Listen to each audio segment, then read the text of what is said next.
Welcome back to the Unraveled podcast. My name is Nina. And my name's Elena. So I know in the past we've done like some cool stories about just our crazy experiences and our crazy stories in real estate. So I figured it would be cool to do another one. I actually thought of some stories that I haven't told on here before that I thought would be pretty cool. The first one is, this one's actually pretty recent. Like I think this happened back in like November. And I had a client that was closing on a house, and I like to get there like an hour early because I want to set up for the gift and make it all pretty, whatever. And I got there and the door was locked. So that I obviously tried the key wasn't working. Tried the back door wasn't working. It was like somebody locked the doors from the inside. I don't know, but was neither it new construction or resale? No, it was a resale. Someone had flipped it, resale, whatever. But we got in fine for the initial showing, got in fine for the inspection. So it was just really strange that we just could not get in for the final walkthrough. And my client, obviously, I was there an hour earlier than my client because I was trying to do the walkthrough, set up for her gift and all of that kind of stuff. So I call the agent and I'm like, hey, the door's locked. I can't get in. And he's like, that's weird. No one's been there. And the inspector was there and that was fine. I was like, yeah, that's really strange. So I said, do you want me to call a locksmith? What do you want me to do? He said, you can call a locksmith. That's fine. So call the locksmith. He couldn't even get in. We tried. Oh, let me back up some. When I had tried the key in the front door, it was so hard to get in. The key broke in half. And I wasn't even putting that much pressure on it. So that's how difficult it was to get in. Called the locksmith. He couldn't get in. So we were at the point where he was having to put pressure on the door and almost break it down to get in. So we finally got in. Come to find out, someone had locked on the back door, at least. Someone had locked the little sliding latch on the back door, so we couldn't get in that way. Even though the door was unlocked, because all the knobs were turning, it was just someone locked the back thing, so we couldn't get in. And honestly, I didn't even remember that being there. And then later on, he also tried the front door to figure out what was going on with the front door. And the front door was just jammed a little bit or something. It was weird. So it really needed a new deadbolt. And that's why we couldn't get in the front door. So how strange, literally both doors, we could not get in. No windows were open. We literally could not get in this house. So I called so he approved me to get the locksmith out there. They agreed to pay for it. And then I call him. I'm like, hey, the locksmith had to break the door down to get in. And he's like, we didn't give you permission to do that. And I was like, you gave me permission to call a locksmith. And the locksmith, I didn't break the door down. The locksmith had to break the door down to get in. So that was your consent and allowing us to do what it took to open the property. And y'all can add in the comments if you disagree or agree. That's my mindset. And that's what I felt. Now, when you say break down the door, did they bust the door in, or he did have to bust the door in to get in because that latch was locked at the top. So it cracked the door a little bit. There was a little bit of damage. But I mean, the buyer is buying the house.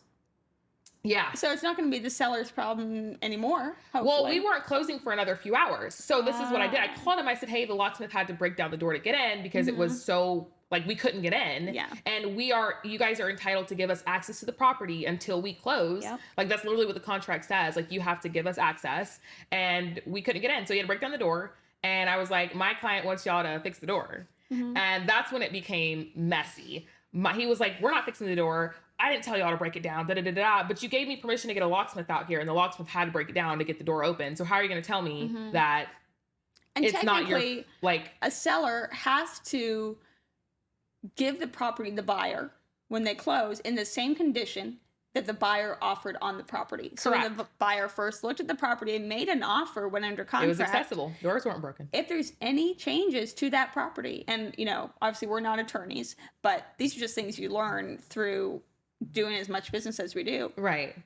A seller, by law, is required to transfer the property to the buyer in the same condition that the buyer offered on it. Correct. So then what happened? So it became my fault. Even the locksmith was like, because I had it on, I'm always on the phone on speaker, and the locksmith was like, that's BS. That's straight BS. Because you would not have been able to get in this home. And the listing agent was like, well, if that was the case, you should have called us and we would have had somebody come out. Sir, we're closing in less than an hour and a half. Initially you had said, let me see if my seller can get out here, and he couldn't, which is why we called the locksmith. And the closing's an hour away from here. So what do you mean you would have had the owner come out and fix it? He wouldn't have had time to. And honestly, we wouldn't have been able to close if we didn't have a locksmith come out, because we don't have time to reschedule. Like, I have other stuff to do today. My client has other stuff to do. She already has movers lined up, but like that wouldn't even been an option. So he wanted to argue with me about it, and I just said, we're not closing. And he said, okay, that's fine. So I already spoke with my client, and I said, hey, I'm going to tell him that's what we're doing. Let me call his bluff and see if he's going to call me back to say that they'll fix it. Yeah. So he's blowing up my phone. Hey, are we still closing? What are we doing? I'm not responding. No response. Because I want them to sit in fear. And also, technically, it is the listing agent's responsibility to make sure you have access to the property. I'm telling you. Okay. So I was like, I'm going to let them sweat a little bit. So he probably texted me like 5 times in the last 30, 45 minutes when we should have been heading to the closing attorney's office. And I'm just not responding to him because I want you to sit and sweat a little bit to see if you're going to change your mind. Yeah. So finally my client was like, let's just, whatever, we'll do it, whatever. And I was like, you know what? I'll fix the door. Don't worry about it. So you can close because, it's minimal, whatever. And I'm like, the door's probably going to cost $500 to replace, whatever. So I was like, let's just do it. And so we're done, showed up to closing, just got it done and signed the paperwork. And I fixed the door, and the door actually ended up costing me $75. So it wasn't even that much. It was literally just needed some wood filler and then some paint over it. So it wasn't even that bad. But I was just like, what the heck? Your responsibility is to give us access before closing. We agreed to have a locksmith come out, and now it's my fault because the door broke because the locksmith had to break the door to get in. Was the agent far away? This was in Atlanta. So I don't know where the agent lived. Well, see, okay, it may not be this scenario, but it sounds like it is if the agent listed a property far away from where they lived, so they're not able to make sure that there's access. They're not able to get you into the property if you need to. And then somehow it's your fault? I know. Mind you, I live far away too. I drove almost an hour and 15 minutes to get here early to ensure everything was ready to go and set up my client's gift and get ready for closing for her to come. But she didn't even get to come because she was because it was an hour for her, either an hour that way or an hour to closing. Yeah. So I had to FaceTime her and I was like, you know what, just go ahead and head to closing. I'll be a little late. I'll be behind you. Yeah. And I was like, I'll just fix it afterwards. But it just was a mess, but we closed, we're done. She was happy. Door got fixed afterwards. So we're good. But I just thought it was just so messy for him to not even, to not care, to not have due diligence. You're literally, the whole point of hiring an agent is so that they can make your life easier, whether you're a buyer or a seller, to facilitate the process of trading a home, buying and selling. And that's why it's so important, because you could hire an agent and pay them a lot of money and they just do not care.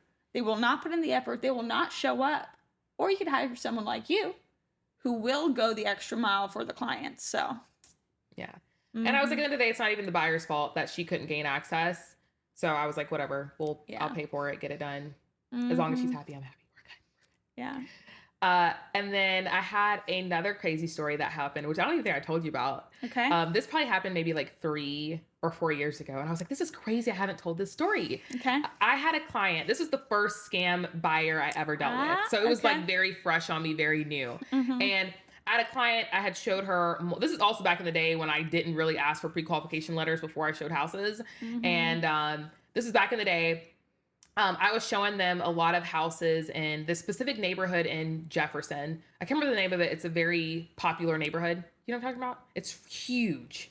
They have a bunch of new construction houses in there, but they also have like houses that aren't new construction in there. Those. I'm not sure. Traditions of Brazelton. Okay, Traditions. That's what it is. So I was showing them a bunch of houses in the Traditions of Brazelton.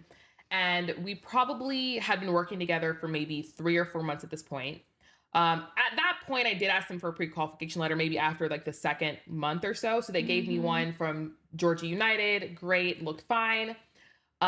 We made an offer on a house later on, and I went to go pick up the check from her. She had me pick it up at her salon that was in downtown Athens because she worked at the salon. So I went to go pick up the check from her, and at the time, the based on the terms of the offer, my real estate brokerage was holding it. The company that I worked with at the time was holding the check. My broker calls me like 5 to 7 days later and said that the check bounced back. Okay. So mind you, these people seemed very, very normal. They'd been married for years. They had several kids. Like no thought of no red flags. No red flags. Mm-hmm. Yes, correct.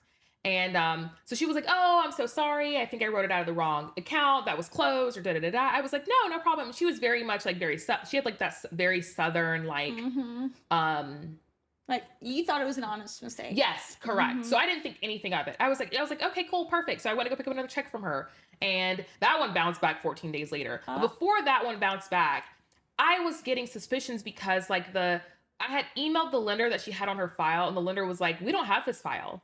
And I was like, "What do you mean?" She's like, "Well, I'm not working with this buyer. I've never even heard of her before." And I was like, "That's weird." So then I start, this is in between the first check bounce and the second check bounce. Okay. So I was like, this is really weird. So I started getting really suspicious. And I'd reach out to the buyer and I'm like, "Hey, the lender said she doesn't know you and she's never worked with you before. She doesn't even have your file."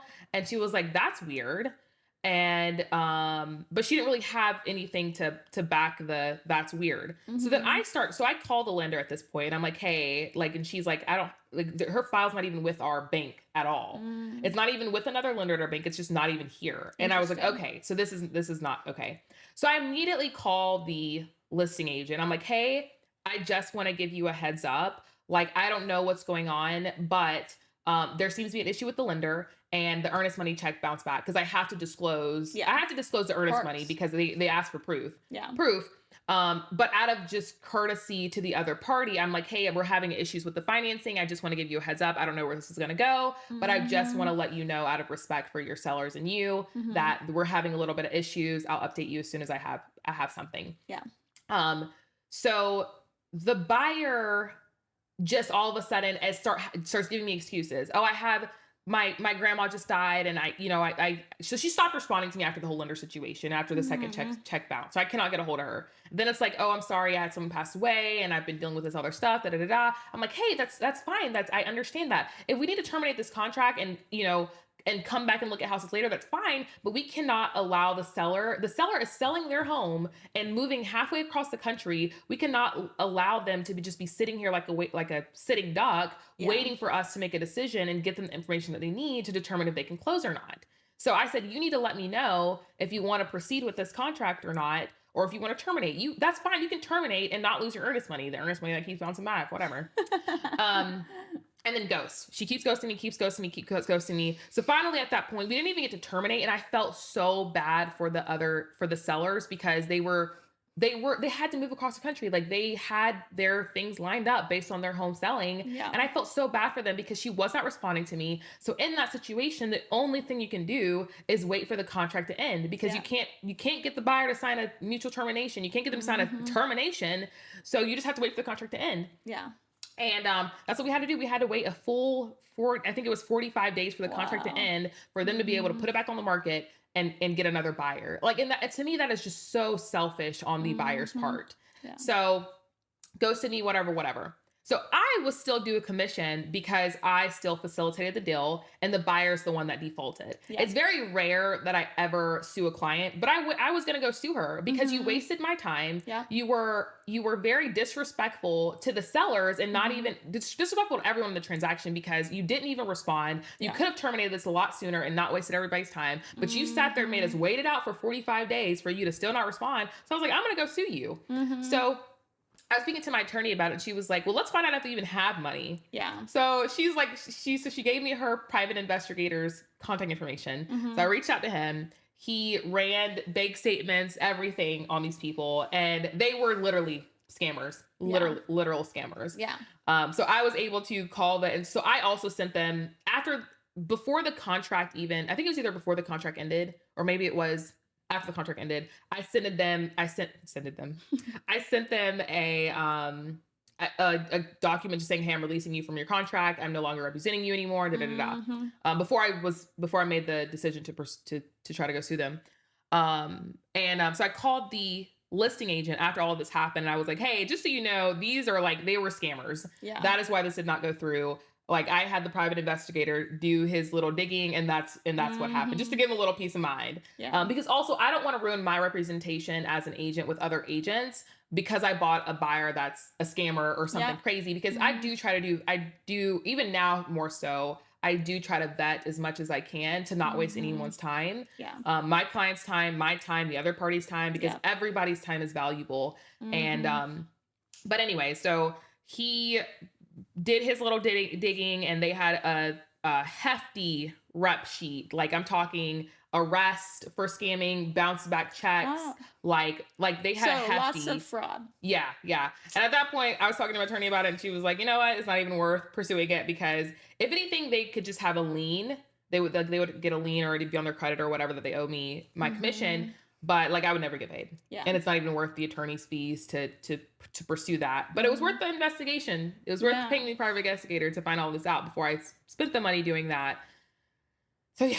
So, I mean, this is a great example. I'm sorry that happened to you, but this is a great example. If you're a consumer or a buyer, please don't get offended or upset when, as an agent or as a realtor, ask for certain information. We ask for proof of funds or we ask for a pre-approval letter, because there are so many people that try to scam and waste your time all the time.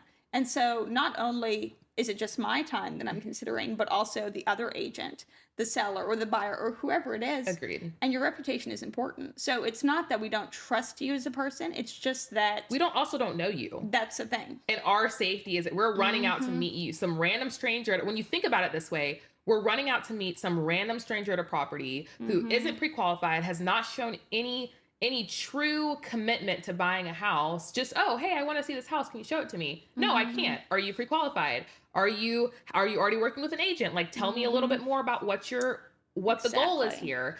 And I even last year, I was like, you know what? I'm going to do a test. I'm going to see how many buyers that I do not vet that actually end up closing or even calling me back. And I did it in only maybe 1 out of the 10 that were not pre-qualified, that I didn't really vet, actually ended up closing. And all the other ones did not close. And even with that one that closed, I vetted them. I usually vet them, ask them questions on the appointment if I don't vet them before I meet them. And that one that actually closed, I still did some hefty vetting in that appointment that I knew I wasn't that worried about. But everyone else, they do not call you back. And they waste their time. People just want to go and look at houses, but I'm like, I'm not in the business of I'm not in the business of just showing houses. I'm in the business of representation, and I show you houses as well, but that's not all we do. No. And I'm not going to be that agent that you call, hey, I want to go look at a property. No, I need to vet you first. Yeah. Well, I have 2 short stories. They're probably not as crazy as that, but one is a buyer, one is a seller, and it's kind of like a cautionary tale in a way. So the first was a client that I'd listed their house for. I had worked with them to help purchase the house initially years ago, and they had called me because they needed to sell and move. And this is where, to be honest with you, I think their expectations were unreasonable as far as timeline. And this is what I want some home sellers to understand. So we listed, I did a 6-month contract, and normally I get property sold well within that time frame. But all the typical things, video, pictures, all the marketing, open houses. We had lots of showings and things like that, but they were more wanting to control each situation. So they had cameras in their house, which we did disclose to people going in, and they would text me if we get a showing, oh, they're 2 minutes late. How come they only spent 6 minutes in the house? How come they only went in this room? That's a lot. And I understand that the process of selling a home can be stressful, but at the same time, the listing agent cannot control how long a showing takes or does not take, whether they want to make an offer or not, because you can't control every single person. And so I think they became more frustrated that their house was maybe not selling as quickly as they wanted to. Now, keep in mind, it wasn't even on the market for 50 days. And so in the scope of what the market's doing right now, that's just average days on market. And we ended up parting ways because they were upset with the fact that people were only looking at the property for a short time. Different things. That you did not have control over. No, I did not have control over. And they were on kind of a tight schedule with their family situation. And so those things played into it as well. But, if you're a home seller, please understand that the agent you're working with, especially if you're, the listing agent, they cannot control if someone shows up to a showing. There are times where someone schedules a showing and they don't even show up. Happens all the time. I've been that, unfortunately, before, and I've had it happen vice versa. And so having some understanding. Now, of course, if your agent doesn't use professional photography, doesn't do marketing, those basic things, and obviously you can be upset, but there's certain things that are outside the listing agent's control. And then the second story is in regards to a buyer. And to be honest with you, I don't know if we're working together or not at this point because they've ghosted me. This buyer came as a referral from another agent in Atlanta. Great agent. He and I send each other referrals and communicated with this buyer, showed them property, and there was one new construction community that he basically said, let's write an offer. So sent him my best lender. The lender spoke with him, the lender's team, getting him pre-approved. There's a couple different options. So I go home to write the offer. Ghost. So I'm communicating. And I'm assuming they're pre-qualified. You've already shown them multiple times. So this is where the listing agent, it's a new construction home. And there's only a couple left in that community. And for the plan that we wanted, there was only one left. So she said, look, they were very gracious and said, we'll hold it out for you. So finally he got back to me and just said, so I don't want to move forward signing an offer tonight. I want my parents to see it on Friday, which was almost a whole week later. So I said, well, I can ask the listing agent, but it may not still be available at that point. So we worked out an arrangement to where they said, okay, we could go under contract with the option to terminate on Friday if your parents don't approve. Did you write that in as a special stipulations on a new construction? Correct. Okay, that makes sense. So the listing agent is doing a bunch of work, I'm doing a bunch of work, and then all of a sudden the buyer again just ghosts. No response. Text, email, phone call, nothing. No responding to the lender. And then I get a text that says, if I'm interested in any home, I'll let you know. Like that's, in my opinion, that's just so disrespectful. And so disrespectful. I see property come on the market here and there that I think would fit what they're looking for, and I send it to them. No response, completely ghosted. And I don't know if they're watching this or listening to this, because like I said, I don't know if we're working together at this point. But the bottom line is, if you don't want to buy a piece of property, that's 100% fine. If you don't want to buy a house, if it's not the right time, all those things are completely normal. But what you don't do is you don't waste someone's time, waste the lender's time, waste the realtor's time, say you're going to make an offer and then ghost, and then be disrespectful in your communication as if I'm trying to force you to buy a house. You're the one that said, let's write an offer. So if you're a buyer, just think about that, because it takes people's time, and time is money. So we may have an update to the story, and he might end up buying something, but at this point I have no idea. I'm just going to send him property as it comes up. But if someone doesn't want to work with me, I don't want to work with them either. It's no harm, no foul, but communication is key. Agreed. And I have one more similar story to that that I'll share. I had a client. This is fairly recent as well. This happened in December, right after Christmas. I had a client. We had been looking before we started looking at houses. I had asked her to get pre-qualified, and she was already pre-qualified through USDA. She sent me a pre-qualification letter that I had never seen before, and I had worked with so many USDA buyers, and I was like, this doesn't seem legit. Yeah. And the other thing is too, I could not get a hold of USDA on the phone. I called the number on the document, couldn't get a hold of anyone. Googled it, like it seemed like a legit fake document. And I begged this buyer. I was like, please go get pre-qualified through one of my lenders, And she just did not want to go through the process. Finally, she decided to get a pre-approved through one of my lenders, and she only got pre-qualified for $100,000 less than the amount that USDA pre-qualified her for. Okay. So which is another concern for me. I understand USDA has different terms, and the USDA rate that she was getting was like 4 point something, which I hadn't seen since like 2018. So it was just all very sketchy. So finally, I sent that document that she gave me to some of my lenders, and I was like, hey, have you ever seen this before? 1 out of 3 of the lenders all told me, no, I've never seen this before. One of them said, oh, I'm familiar with this. And I was like, okay, that was enough for me to be like, okay, this is legit. I just can't get a hold of USDA. So eventually I'm like I spent like probably 2 or 3 hours trying to call, get someone on the phone at USDA, finally got a hold of someone. The lady that was on her document was away from, like, she was gone from being sick or something, so she wasn't reachable. So they transferred my client's file to someone else. So I felt a little more relieved. Okay, perfect. Like, I've got someone legit on the phone that we can correspond with and work with, because I also told my buyer, like, that's great, you're pre-qualified through USDA, but what good is it if I can't get anyone on the phone? Yeah. We can make an offer on a home, we can go under contract, but if there's no one to push your file, then there's no point. So we've got to get a hold of someone. Eventually I did. We were good. Whatever. Fast forward, we go under contract and there's an issue. We find out halfway through her loan that there's some kind of issue that USDA didn't catch earlier. So, which basically broke the entire deal.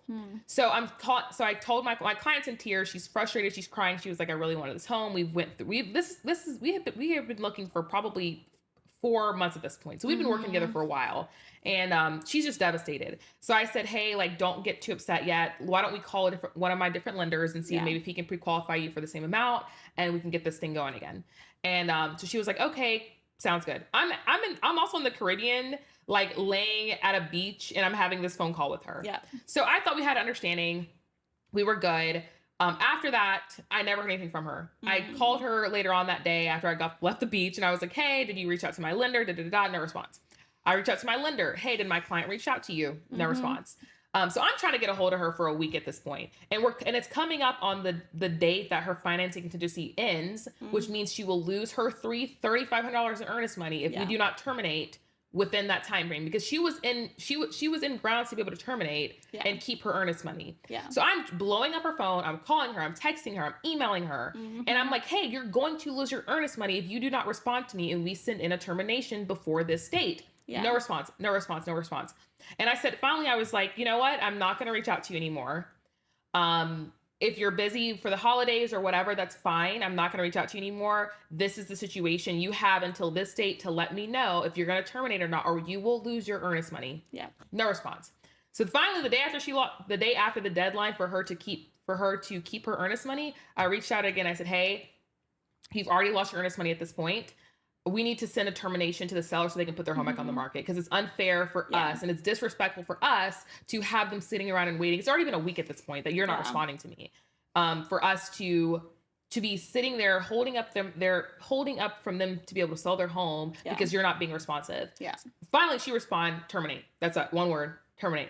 And I was like, no problem. Send her the paperwork. I just said no problem. She sent that and then kept her $3,500. I don't understand. I truly do not understand that, because if you responded to me just yesterday, the day before, you would have still been getting your $3,500 check back, but she didn't. So I was like, you know what? Whatever. I don't even care. Like, I'm already pissed off at this point because you were disrespectful and wasting my time and everyone else's time by being unresponsive when you could have said that same word a week ago, but you didn't. So I'm already fed up at this point. So I don't even care. So I'm just like, no problem. Sent her the termination, sent her a termination for our agreement. I was like, I'm done, because I don't even want to work with you anyways anymore. If this is how you act, I have no desire to want to work with you either. Yeah. So, but it's just a mess. Like, I just truly don't understand people's lack of respect for other people's time and effort. Like, people, I feel like so many people do not care. And at the end of the day, this is our job. Yep. And it would be more considerate for you just to say and communicate what's going on, so that way we can get through whatever the issue is, or terminate, so we're not wasting everyone's time. Like,